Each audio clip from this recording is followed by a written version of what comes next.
Hello and welcome to Open Line. I'm Starlene Stringer. You know, fire safety is top of mind with the opening this summer of two new state-of-the-art facilities and the achievement of the ISO Class 1 rating.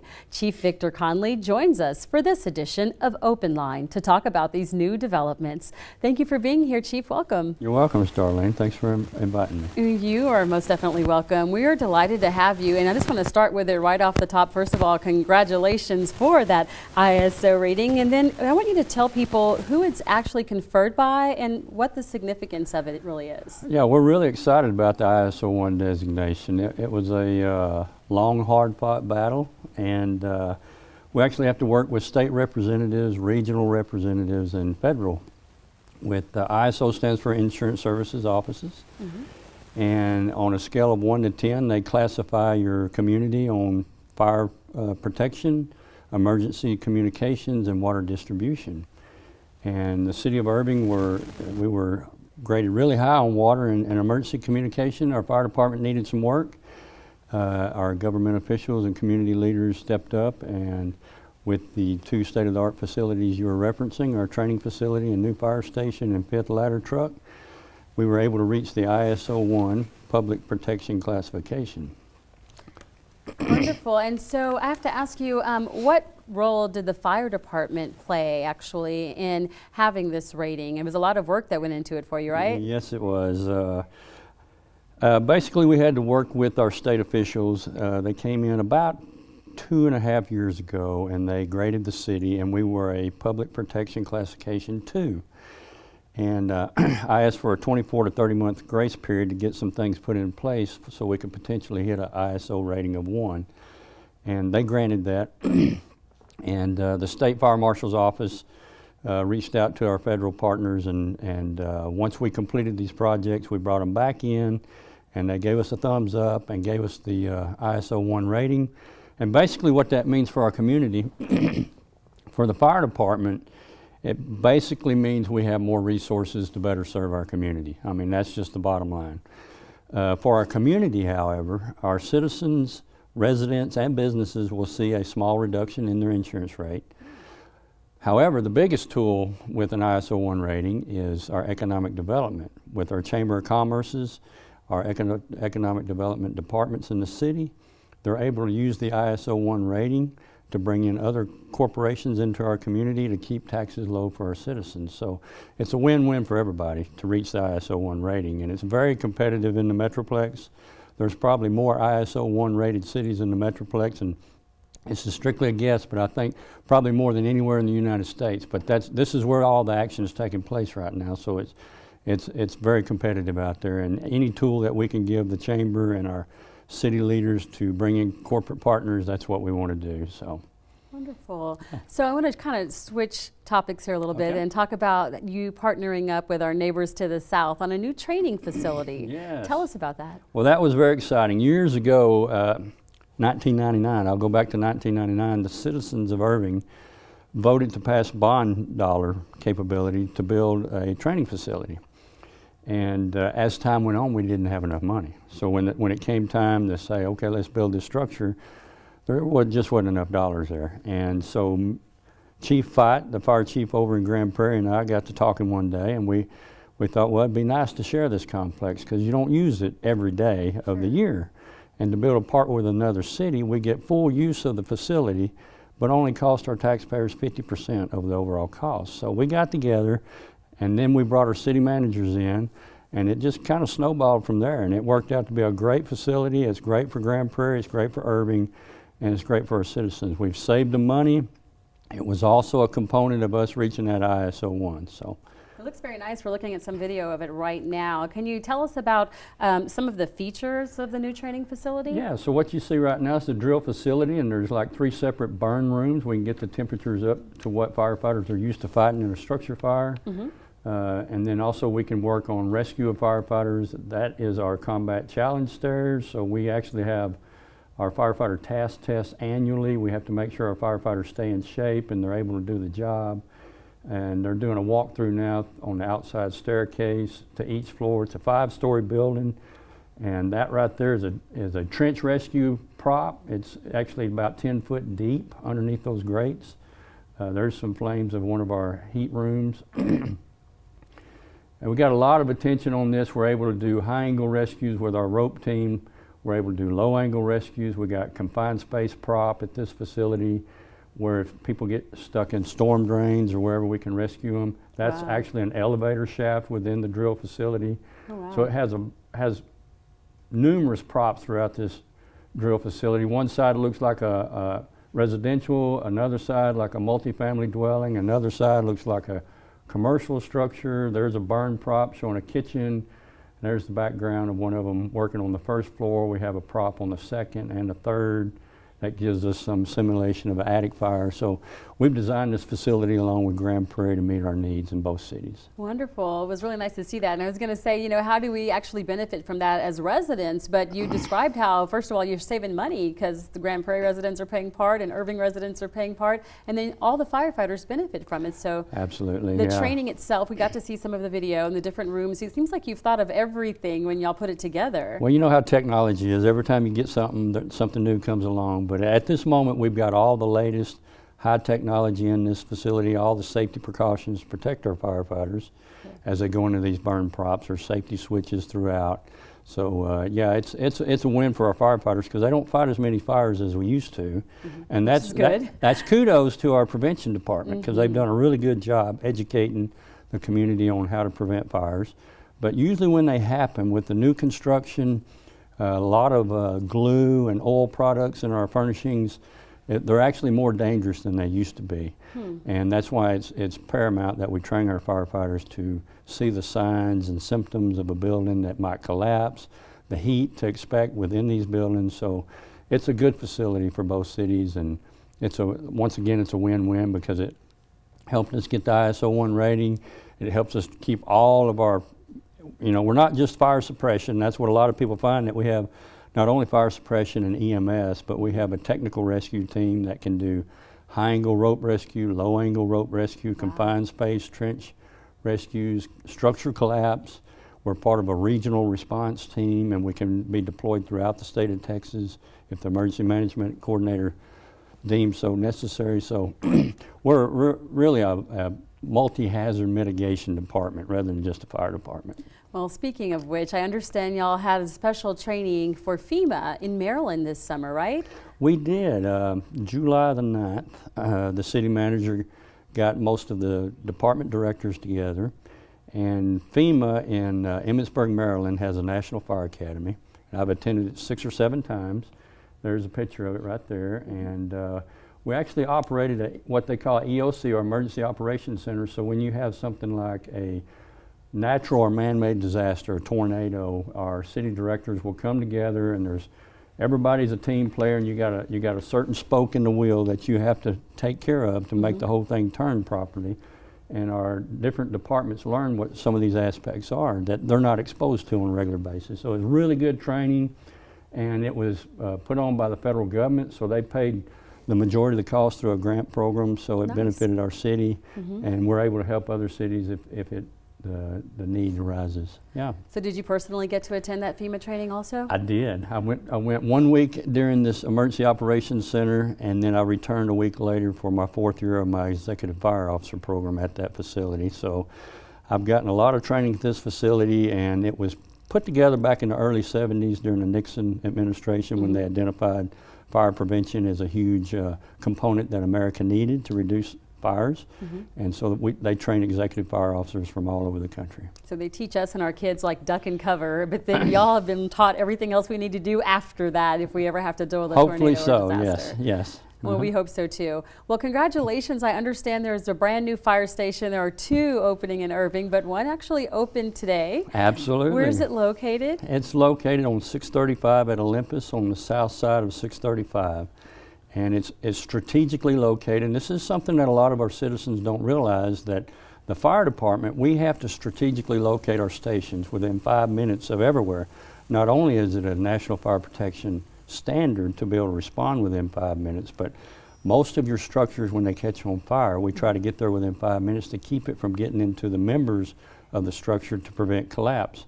And also on the EMS side, your brain can function about 5 minutes without oxygen. So we need to get there for CPR purposes, to move the blood around, to feed the brain the oxygen it needs to survive. So there's a lot of reasons why we strategically locate stations throughout the community. And so what community will the new one along 635 serve? That is mainly Hackberry Creek. Okay.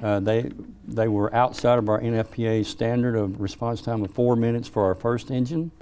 And also Valley Ranch. Valley Ranch, we have one station within that community, and it took a long time for second and third apparatus to arrive in there to help if there was a structure fire.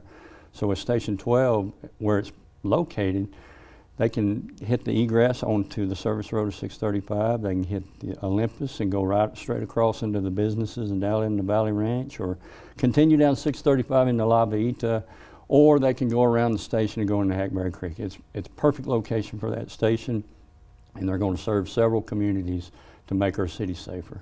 Wonderful. Now, in addition to seeing these new fire stations in Irving, residents might be seeing some new kind of fire trucks too, called tillers, right? Yes. Tell us about those. What exactly are they? Well, back in 2012, we had a vision to put some tiller trucks in service. And the reason we looked at this is a lot of the community and a lot of the construction that's going on throughout America is high density, narrow streets, and the excuse me, the structures are right on the street. Those are huge. Yeah. We're taking a look at it right now. You would be amazed at the tight places we can get this tiller truck in. You have a driver in the front and a driver in the rear, and you can see as they go around the corner, they can turn the rear axle tires in order to make the corner sharper. And so your regular fire truck, they don't have these capabilities, and they've actually had challenges between our what we call a regular straight stick ladder truck and the tiller truck, where they go out and do obstacle courses, and so far the tiller truck hasn't lost. Really? And the firemen will usually bet like a half gallon of ice cream, and tiller trucks fun. always seem to win. So does the driver that's in the back of the truck solely like work on the back wheels, or can the truck actually go in the other direction? no, they just operate the rear axle, the But tires. that would have been fun if it could do that, right? Yeah, it would, yeah. I think that's called a train or an engine. Exactly, Yeah. that'd be so cool to see. Now, why is it beneficial to have these tiller trucks in Irving? Well, number one, the community where we're building houses in Delaware Creek, the La Villita, they're very narrow streets, a lot of congestion, and these trucks allow us to maneuver on narrow streets, and they also carry a lot more equipment than our regular trucks do. And so there's a lot of communities throughout the state of Texas who have been here in Irving to look at these apparatus and actually gone back and ordered them. Woodlands, Georgetown. I recently got a call from down around Houston. So you're seeing more of your suburbs looking at these tiller trucks that have been in service, like the city of Dallas. I believe they have 6 or 7 of these tiller trucks. So. Okay. Yeah. Well, thank you for describing those so we know You're what welcome. we see when we drive past one of those and you're like, wow, there's a Yeah. guy in the front and the back, and Yeah. that's huge. So now we know it's a tiller truck. So It's a thank you tiller for that. truck, absolutely. And we have 2 of them in the city of Irving. Wonderful. Now, everybody knows to call 911 when there's a fire. You see a fire, you have a fire in your house, you pick up the phone, you call 911 and ask for the fire department to come. But y'all respond to lots of other types of calls too, including medical, right? Absolutely, absolutely. About 75% of our calls are EMS related, emergency medical service related. And all of our apparatus have paramedics on them. We also have all of the medication that an ambulance has on our fire apparatus. The only difference is the fire apparatus, they don't transport. So a lot of times the community will say, well, why did you send an engine and an ambulance? Well, sometimes the engine's closer and we can get you medical treatment a lot quicker. But also it's the type of call. If it's an unconscious person, we don't know if their heart has stopped. Excuse me. That's We had okay. a big ceremony this morning. Yeah, you've been busy. And so it may require additional personnel to help the citizen that called for help. So we gauge our calls based upon what the emergency is and what equipment we send. Now, when you do arrive, you mentioned that you have the medication on the trucks, but you all go through a lot of medical training that people are sometimes not aware of too. And you can go ahead, take a drink. I'll just Thank you. keep chatting for you. Because not that I call 911 all the time, but from time to time I have had to like get emergency help. And I will say fire always seems to respond first. I'm like, wow, they always get here first. Yeah. But when they do respond, they seem to be able to take care of whatever the problem may be. I mean, I have 3 kids, and every Yeah. once in a while it's something crazy like, okay, don't know what they ate, but they're Yeah, choking yeah, or yeah. something something's going on, and y'all are able to handle it before the ambulance actually arrives and does anything, and that's because you're well trained, right? That's correct. We have a lot of outside entities that put regulations on us on what we need to be trained for. The Texas Commission on Fire Protection will regulate a lot of our suppression training. Code of Federal Regulations will regulate a lot of our specialty team training. Department of State Health Services require certain CE hours for our EMS. So there's a lot of regulations we have to meet, but it's not about meeting the regulations, it's about serving our community. And so, like I mentioned, every piece of equipment has paramedics on them, and that requires extensive training. That's basically a 2-year course that our personnel go through in about 7 or 8 months. And once they complete the lecture part of the course, they go through an internship at hospitals, and then they come out and ride on the ambulances and find out you get the practical hands-on part of it. So we like to be prepared, and that's why we have the training facility. We like to be prepared for any emergency that arises. And over the years, if you think back, you know, fire service started back in the 1800s, and then we mutated into the 1970s where EMS component was added to it. And then we looked at hazardous materials, it was added to it. And then structural collapses and technical rescues and domestic terrorism and bombs and all these things. We look for ways to meet the emergency needs of the community. Wow, so you actually respond to all kinds of different emergencies, all the ones you just mentioned, and probably even more, I'm sure. Correct, along with our partners in Blue. I will mention our brothers in Blue. They handle the bond program, and they help us out quite a bit as well. Wonderful. And Chief, I want to ask you, how does the fire department's specialty teams fit into your emergency strategy? Okay, well, our specialty teams, like I said, we call our specialty team like our hazardous material response team. Okay. And our technical rescue team, and those are the individual I mentioned about structural collapse and trench rescue and so on and so forth. And the final one is our swift water rescue team. We have all three here in the city of Irving. Our hazardous material and our technical rescue teams are part of a regional response team, and the technical rescue team are part of a statewide response team. So personnel that do fire and EMS will also do these. So they're not separate, but it's inclusive. So some of these personnel do a lot of training year-round, and kind of leave it up to the individual and their interests. Some of them are interested in hazardous materials. Some want to learn all the techniques of technical rescue. So it's just trying to meet whatever need, whatever emergency may arise. And it's all about muscle memory when you train. You know, if you train and you train and you train and the emergency arises, the last thing we tend to do is think about fear. And that's not to say that we're heroes, because we're not.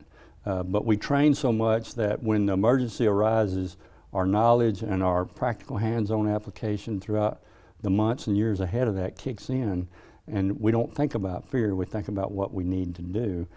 And that's why we never forget the 343 that died at 9/11.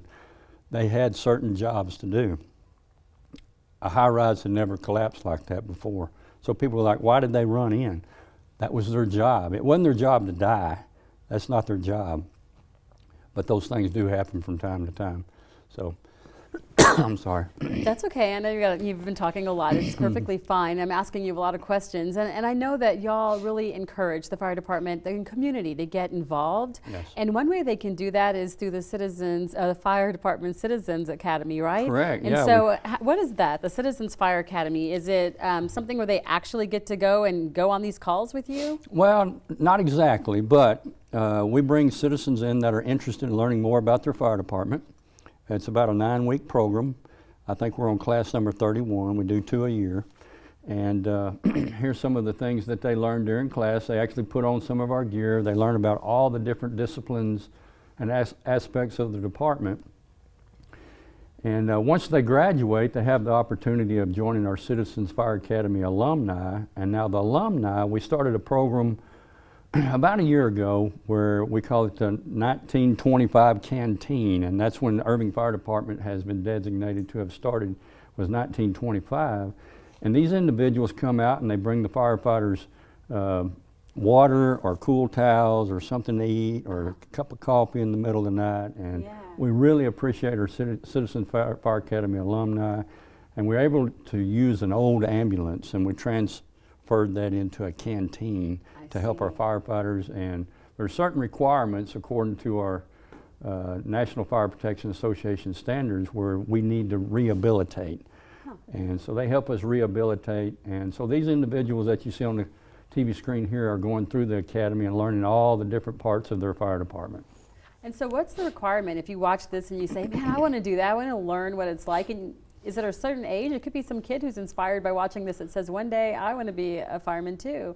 But for the Citizens Academy, is there an age limit? I'm sure there is. Yeah, it's 18. You know, there's some things that, yeah, and we do show and tells all the time. Yeah. But yeah, it's we try to keep it at the adult age because they may be responding out on scene to help us, and so there's certain standards, guidelines, and rules and regulations. But they help us out quite a bit. I cannot overemphasize the appreciation the firefighters as a whole have for them. I'm glad they showed that CPR dummy, because I was going to ask you, what else do they learn while they're in this academy? I mean, we're seeing them in the ambulance. It's not just seeing them crawl through the spaces, which that looked terrifying enough, but they learn a lot. What do you learn in this academy? Oh, it's everything that the fire department does. I mean, we have that's Swift Water Rescue Team. They're showing them all about how we do rescues in swift water. Impressive.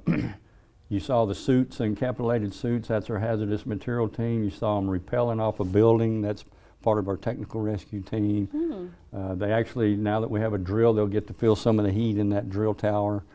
So they just learn everything about the department, know what we go through, and it gives them a new appreciation for the fire department as a whole, how we respond. And yeah, we got to see the canteen that you were that's talking the about canteen, too. Yeah. Wonderful. So when is the next opportunity? How does someone sign up to be a part of the Citizens Fire Academy? Well, we have 2 classes, and we have one in the spring and one in the fall. Okay. And all you need to do is contact fire administration. And our classes are usually limited to around 16 to 18. And I believe there's some opportunities available for this fall, and the classes will start in September. So if you're interested, reach out to fire administration and we'll get you set up to attend that class. There you go, the number's on the screen. Okay, so I know that's not the only way that citizens can get involved and help make a difference too, is that we have different things that go on, including Special Olympics and something called Supplies for Success. So tell us about those. Yes, the Supplies for Success. That's coming up actually this weekend, and we basically stuff backpacks for school children. Love it. Along with the YMCA and some of our corporate partners. And I believe we stuffed 5,000 backpacks last year to help our children attending school. We got several opportunities. I mean, MDA we collect every year. It's usually a 3-day collection. And this past year it was over $80,000 we collected over a 3-day period. There's Blue Christmas, where we team up with our Brothers in Blue.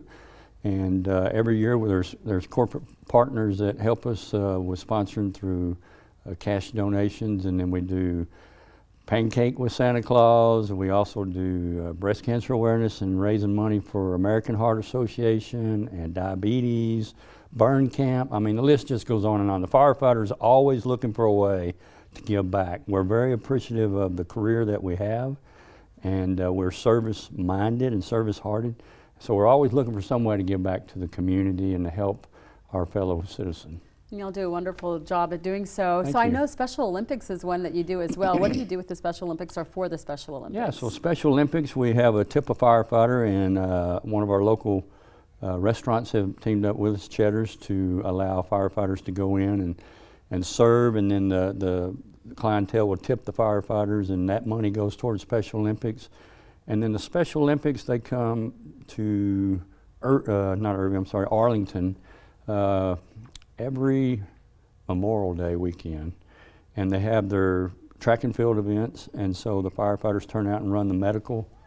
Yeah, there you go. Yeah, getting to take a look at Yeah, some basketball, of the things you're and describing. these are athletes, I'm telling you, they're very good at what they do, and Yeah, they appreciate everything, people turning out, and you can see they give it their all.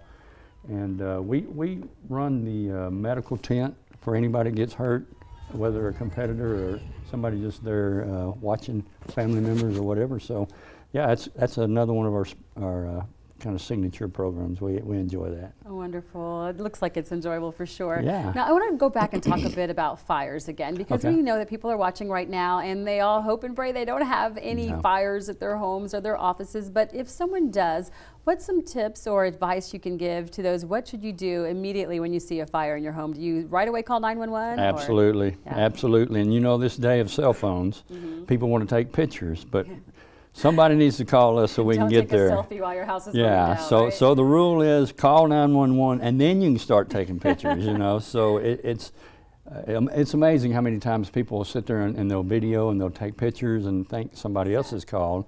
And then when we show up, they're like, where have you been? Well, we just got the call, you know, and we go back and track how long it took us to respond through our computer-aided dispatch. But yeah, first thing you call is 911 and let us know what the emergency is. Then you can take your pictures and we'll show up and take care of the rest. There you go. What about preventative measures? A lot of people don't seem to have fire extinguishers at their house these days, and Yeah, even the smoke detectors and fire alarms. Absolutely, and carbon monoxide Yes. detectors. Those are all big things, and if you don't have any, let us know and we'll make sure you get some. We've got a smoke detector program both through the Red Cross and through just the department. So we've teamed up with Red Cross, and we actually canvass neighborhoods of people that need smoke detectors. And then through an annual basis, if you need batteries or you need one relocated or exchanged, we're always there to help. I mean, but yeah, fire extinguishers, smoke detectors, carbon monoxide detectors are all valuable assets within your home to protect your family. And Chief, what are some of the most common causes of fires? Well, number one's always cooking. It's always cooking. It's number one, not just in Irving, but across the United States. And so those are things we need to be aware of. Sometimes people walk away and leave the stove on, or the grease gets out of control and they try to throw water on it. And you're not supposed to do that. You put flour or lid on it. And so these are things you need to be mindful of, but cooking is the number one cause of residential structure. What about fire. when you're like grilling? What are you supposed to put on then? The same thing? You throw... Best thing is just close the lid. Okay. Yeah, And that'll help if you're put a out the grill, fire. it shouldn't be within the structure, or it should be at least 10 feet away from the structure. So if the grill gets out of control, Right. rather than trying to, and we've responded with people that's tried to put out a fire on a grill, and you got to remember grease is coming out of some of this meat, and it has a way of flashing back on you. So shut the lid and just call the fire department if you're worried about it, and we'll come out and take care of it. Good deal. And it's really hot around here right now, It is, but you know, yes. it's Texas. Things are going to change very quickly. Absolutely. And when we do have to use things, or when people that do use space heaters have to use them, what kind of tips or advice can you give for staying safe when you have to take one out and use that? Well, space heaters we're not real comfortable with, but you know, at least get the ones that have the safety devices on them where they turn off if they're tipped over, or if they stay on too long, or they have a thermostat where they'll cut off if they get too hot. There's a lot of good technology out there to protect people, and those things, they should be considered when you're buying a space heater. You know, we don't like extension cords, you know, because we tend to put too much demand on a small cord, and that'll cause them to short out and cause a fire as well. So there's a lot of precautions, and if you're not sure, just call us. We have 12 stations throughout the city, and the personnel are more than happy to come out and look at your home. And if you're not sure, if you want some advice, or smoke detector, or how can I make it safer, or elderly people tend to trip and fall around their house, so we can make some suggestions about moving rugs that are in the house or certain types of furniture. So we're always there to try to help out our citizens any way we can. And y'all are doing a wonderful job at thank you. doing so. Yeah. Thank you so much for being here. We appreciate you. Absolutely. Thank you, Starling. You're welcome. And thank you for watching. I'm Starlene Stringer. Please be sure to join us on Thursday, September 7th at 1:30 p.m. for our next edition of Open Line. We'll see you then.